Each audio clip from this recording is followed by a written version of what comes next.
with the election in the US, because this is one of the things you talk about too in Revolution. After gaining the support of the majority, communists call for a democratic election. But as we know in Venezuela, as we know in, even Stalin, I do believe, said, it matters not who that they vote. People need to believe that they voted democratically, but what matters is who counts the votes. Exactly. Right? So, and we're seeing this right now with the United States. I mean, nobody has confidence. Even the Democrats, I think they did a little poll, and 16% of the people who were Democrat believe that there was some sort of interference and dishonesty that happened with this past election. And I think, Trump was quoted one point at saying, they're not coming for me. They're not attacking me. They're attacking you. And I just happen to be in their way. Absolutely. And this is the biggest thing, which they didn't expect that in 2016 he will win. I think that was really setback for them. And look what they were doing last 4 years. Every mainstream media, and I mean everyone, was attacking him from every single side, calling names, trying to paint him as an evil, as a dictator, even as a Hitler. Well, the one I love is on the election issue. Yeah. They claimed there was foreign interference on that election. In 2016, right? My goodness, we took that all the way through. They never let that go. And now we're saying there's foreign interference on the election, and they're like, oh, sweep that under the rug. Let's move on. We have to move on. We have to heal. Yeah. And I'm like, oh, isn't it convenient? Laugh together, right? The only difference is Trump and the Republican Party, now that the Democrats have what they want, and that's power again, oh, let's move on, shall we? Sing Kumbaya and reunite the country. Yeah. But where was that Kumbaya and that sense of, let's move on and unite the country 4 years ago? Yeah. Right?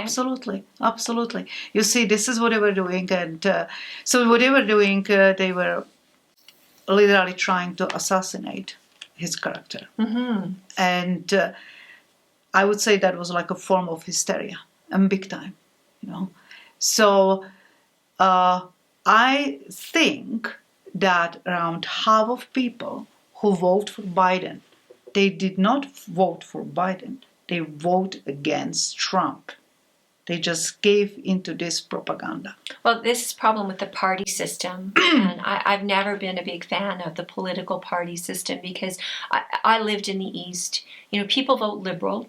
Mm-hmm. Like people now are talking about Dominion and how Trudeau got in. I don't believe that in Canada. I can see it in the U.S. But here, having lived in the East, Newfoundland and Labrador, the Maritimes, New Brunswick, Nova Scotia, Ottawa, people vote Liberal. Yeah. Right? And it doesn't matter who the leader is, they vote Liberal for the most part. Mm-hmm.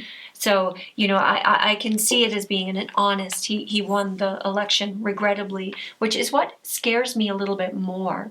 Because people still believe they're going to have their pension, yet we're $1 trillion in debt. Yeah. They believe that they're looking, again, it's that naivety, I think, to maintain faith and trust in their government. They don't want to believe that this is possible here.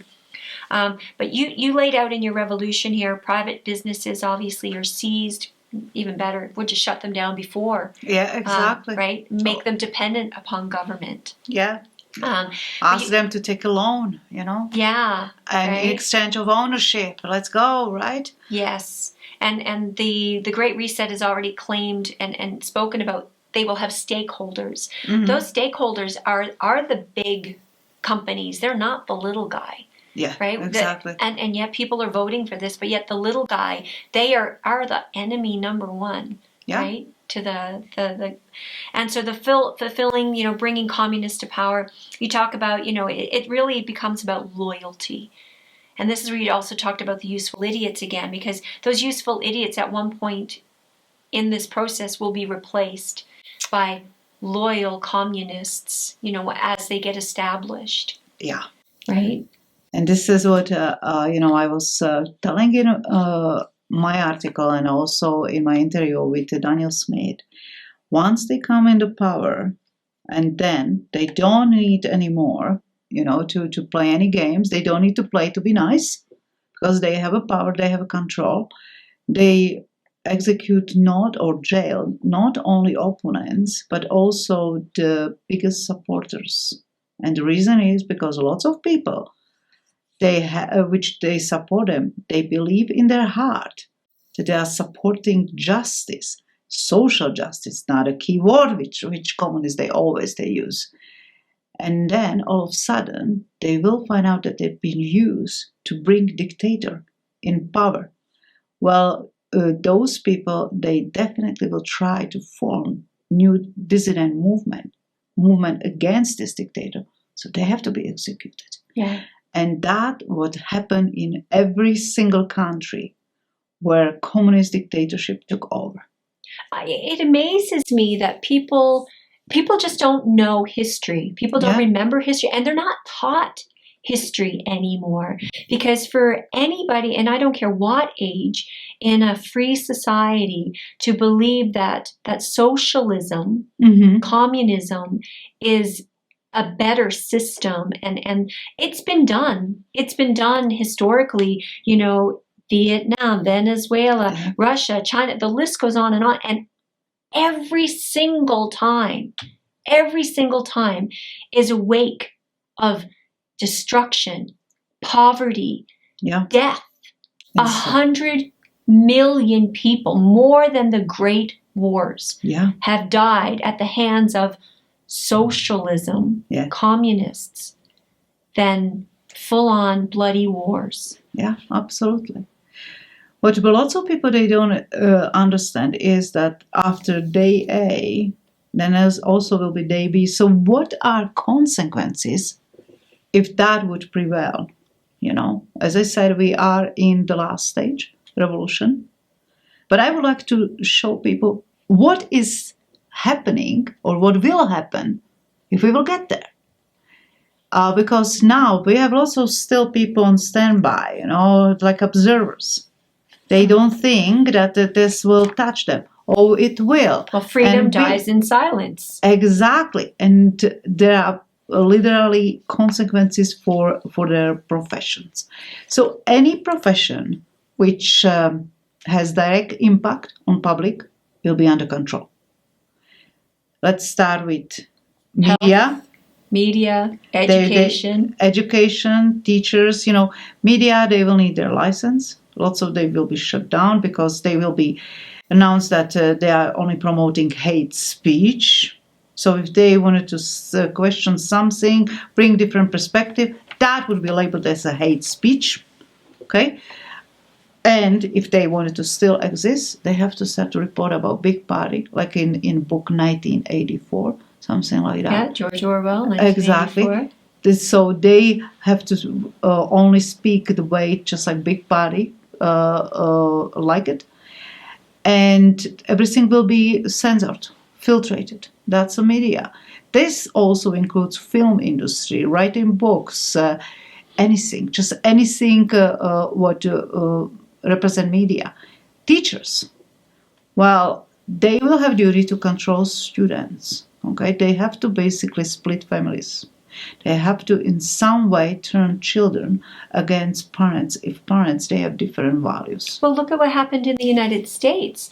I do believe one of the states said that during Thanksgiving, we're issuing a warning. When the kids come back on Tuesday, after Thanksgiving, we will be asking them who they spent Thanksgiving with.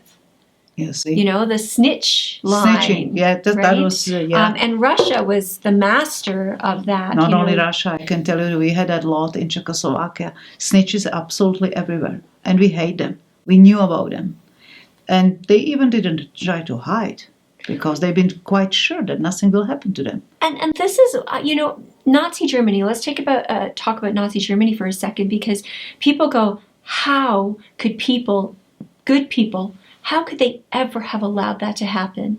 And yet I look around today and I see people not only allowing it to happen, but, people writing in the papers going, government, you're not doing enough to enforce these anti-maskers, these freedom protests. You've got to shut them down. And I'm sitting there, I'm thinking to myself, oh my goodness, you're the one down the street that's calling on your neighbors because there's 3 cars parked out front. Yeah. And they think nothing of it. They think they're being virtuous, righteous. Yeah. And I'm going, it's this gaslighting, right? Yeah. They love to do that, yeah. As a part of distraction and deception, yeah. Yeah. Absolutely. Yeah, the history of Nazism in Germany was the same. He was basically brainwashing people for almost 2 decades. We know about war and what happened during war, but there was lots of work done before, and people, they freely vote Hitler in power. He did not push them for that. Well, that's just it. So people look and go, but it's the law, this mask, it's the law. Well, I'm sorry, but it is your civil duty as a Canadian, because you are a free citizen, to challenge anything that is unlawful. Government has power, it's force. This is what people don't realize. Government has it's the strong arm. It's the force. And I'm going, just because they make something law doesn't make it right. And it certainly doesn't make it just or lawful. Yeah. And now we have this small, growing number, but a small group of people waking up and going, this is wrong. And I do need to say something. But they have to overcome the fear. So part of having you here today for me is people need courage, right? This demoralization is real. It's going on. This revolution is happening right before our eyes. And people are afraid because, well, I can't afford a fine. I don't want this. I don't want that. I don't want to be labeled or branded by my friends or my family. And I'll tell you, there's families that are being split apart by this. And they love that. Yeah. They love to split families because family, when it's unite, represent power. People are more powerful when they have family backup. So they need to split. And teachers, when I come back a little bit to that, they will play a big role in controlling students if they are politically reliable. Every year, teachers, they had to submit reports on that if we are politically, as students, reliable. And at the same time, there was also reports on teachers. They will be controlled by big party and big time. So what I have to say also to parents, if they have a fear now, well, what is coming your way? Your child will become property of the state. So if you have a fear to speak now, and you have to accept that this is future which you are giving to your child, and that's a big thing. You will have no say what your child will be taught in school. You have to accept that. And what I'm also telling to people, that the first thing which you have to drop once you live in totalitarian state, it's integrity. You will need 2 traits to survive: obedience and servitude. Only that. That way you can survive. You don't have to think, and heaven forbid you have a conscience or a sense of justice and right. It's not desirable. Absolutely. So any form of individualism is forbidden and will be pushed more and more. Collectivism. So you have to sacrifice yourself, your individual beliefs and anything for the good of others. Otherwise, you are selfish. And we're seeing that already. Yes. Let's talk about some of the economic consequences that you talk about here. The supply of goods start to disappear. I think as a result of COVID and what we're seeing right now, we are just on the beginning. We haven't seen, I think, the full impact of what is about to come from even a supply chain perspective. I think we're going to see, they've already talked about food prices going up. When we talk a little bit about government and what they promise and then what they do. Justin Trudeau promised the carbon tax wouldn't increase the cost to Canadians. It's going from $30 to $170. That means more at the gas pumps. That means more at your heating bill. It's just more, more, more. You know, they've talked now about taxes and increasing and placing a wealth tax. They've talked about savings. Christia Freeland came out and said, but they want you to volunteer your savings, to put it to work. You know, it's all very nice. And she says with such a sincere smile, right? It's the cat who swallowed the canary. But in a centrally planned economy, I have always told people, listen, they're not raising everybody up to the Bill Gates level, which seems to be people's illusion of communism, right? It's like, we will have this wonderful standard of living. They're bringing everybody down to the lowest common denominator. Yeah, absolutely. It's poverty. Yeah. And then, again, once they will achieve this goal, then they can control people, because everybody wanted to survive. And communism in 80s did not fail because we couldn't travel or we didn't have a freedom. It's really interesting how you can train people. They will stay inside their borders. They will do what party will say to do. But once bread is not on the table, the gloves are off.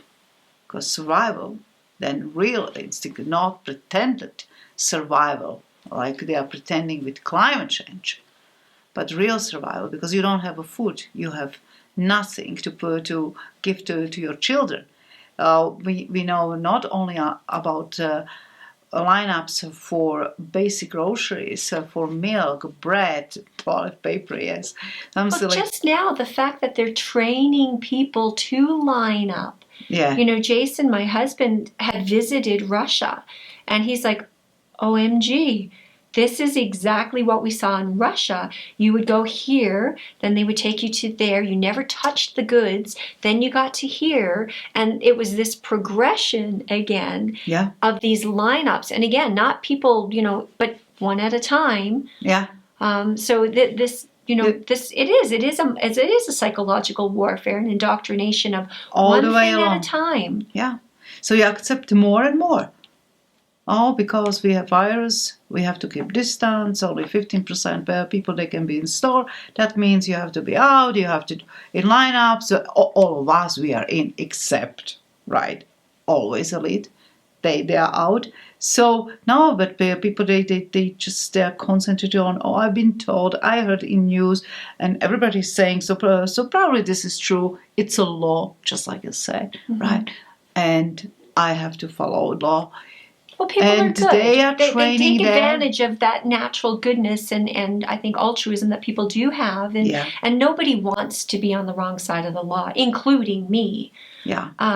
But, you know, I believe in justice, right? I don't believe in what somebody has told me because, well, that's what I decided. That's not law. And that's what we're seeing today. Government is just, well, I'm telling you, and I'm thinking, well, what does Zuzana have that I don't have? You know, what knowledge, what expertise? You have no more authority over me than anybody else. You know, my husband tries, you know. I'm sure your husband tried that too. Went, oh my goodness, what have I gotten myself into? But that's the honesty in it. Is like, you know, one man to another, you don't have that authority over me. But yet government somehow seems to think they do. Well, and especially when it's power-hungry government. You know, during communism, we always had somewhere lineups. That was common. Well, you talk about it could be 2 to 3 years here just to get a car after you submitted your application and pay for your permit. And it's the, you know, you could speed that up if you bribe the right person. Bribing everywhere. Right? Yeah. You can't buy real estate. Like if you wanted an apartment, chances are you'd probably get one years later, but you had no say in where it was located. You could get a free education, but there was no guarantee you would ever get to use your education the way that you wanted. You were told where to work. Well, parties sometimes even told to families, let's say, I know families which they have more than, let's say, 2 kids, and if 2 kids, they go to university education, parties said to another one that no, that was enough. Another child has to go to trade. So party made decision about anything. The same. We didn't have a real estate. You had to submit application. And then it was again party which gave you or did not give you apartment. Forget about some houses, and that depend of your loyalty to their system. Yeah, and non-compliance meant, sorry, there's just none available today. Sorry, we just, I'm mentioning in my article that when I started to work in first company and after university, I refused to become member of something like a socialist party, which was only part of this company, and the I would say leader of this party, he literally took me on side. And he was yelling at me. And I was like 24 years old, so I was completely scared. And he was telling me, well, that's a typical, for somebody who finished university. And you know what? You will not receive any apartment, no daycare, nothing. No raise. You are done. Well, 1.5 years later, we had a revolution. And he actually took that very hard, and he had a heart attack. So you have to basically agree. Now look what is happening in Venezuela. They have something like a fatherland card. If you comply with the current totalitarian system, you have access to groceries, you have access to basic supplies. If you don't have access. And that's how they control people. And this is why, for me, I'm so unnerved by this vaccine, supposedly, because it's not about the vaccine, it's about the control that comes with it. If you refuse, right? And this to me is the key. If you refuse, look, that's perfectly your right to do so. But always the but. Yeah. But now you can't travel. Yeah. Now you can't go here. Now you can't do this without having that. It's the whole brown shirts, papers, please. Yeah. And Germany disarmed their population. They couldn't fight back. They had no weapons. They did a weapons registry. All these things in history that people don't know, don't remember, or just simply have never been taught. And I look and I go, here, what do we got with our Mr. Justin Trudeau? This is illegal. That's illegal. He'd love to ban them all. Yeah. Right? But I'm going, yet you look at some countries like Switzerland, for example, and they understand the importance of an armed population. Why? Because an armed population is still a threat to its own government. Mm-hmm. Right? It's not for them. It's protection for, it's not against a foreign force entity. It's against their own government that they do this. So it boggles my mind sometimes how, more people just, and I think they want to deny, because I think the truth is it's the matrix, the red pill, the blue pill. There's no going back. Yeah, exactly. Well, at the end, we were saying that it's better to be red than dead. The color red in the communist Czechoslovakia represented Communist Party. So do not be mixed with what red is represented in United States. So it's completely different. It was always amazing for me, but that's what it is. So the consequences are both moral and economical. And, people, they won't be happy. You cannot be happy without freedom. And now, I experience both.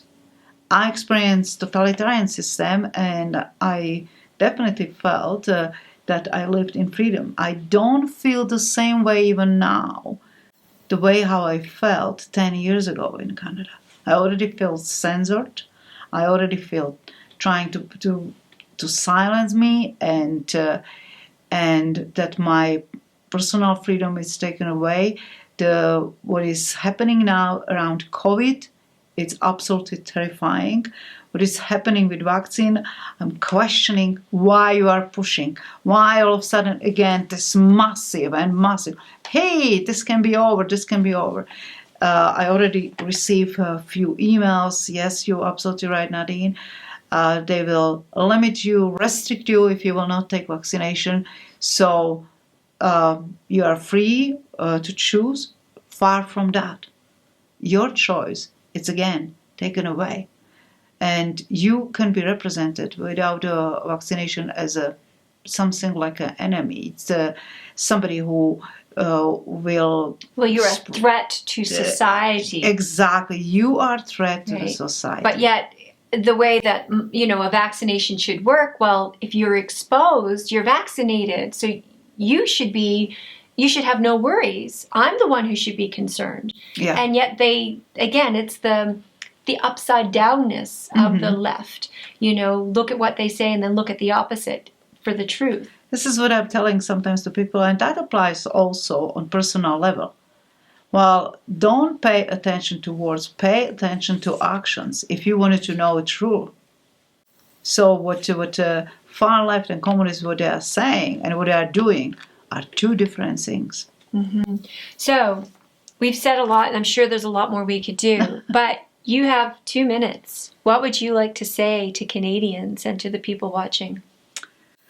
Well, thank you very much for inviting me. As I said, opposite to what I'm saying in my article, we are in the last stage. So this is not time to be quiet. Now everything is at stake. That's why this massive hysteria, which we can see in media, is going so far. And this censorship which is happening is part of that.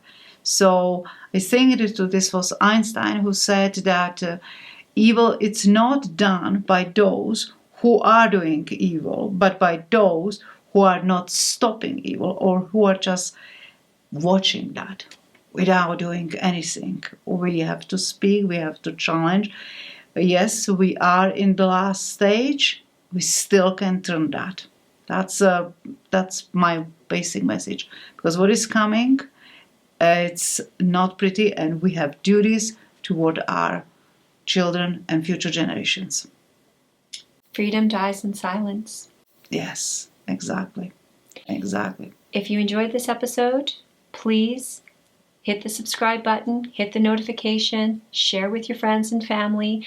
Again, this is not the time to sit on the sidelines. It's time to be active, to get involved, to speak out, to get informed. Thank you. Thank you, Zuzana. That was powerful because it comes from personal experience. You've seen it, you've lived it, and we haven't in Canada. So thank you so much for taking the time to share your experiences with our audience. Thank you very much for inviting me.